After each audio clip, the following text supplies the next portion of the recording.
JJ Iman Gadget. Jangan risau pasal bayaran. Cakep. Iman Gadget kan ada ansuran. Oh.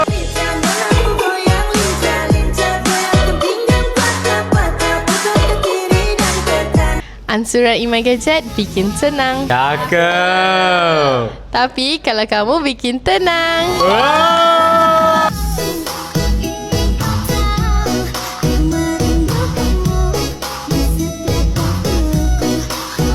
Hadi, saya nak cakap sikit boleh? Boleh?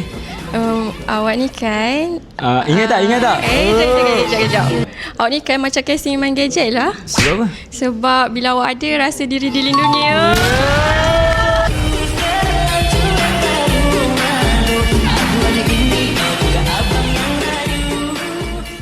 Buat ansuran dengan Iman Gadget dapat apa je? Dapat apa je? Of course lah korang akan dapat telefon. Lepas tu kita bagi juga dekat korang hadiah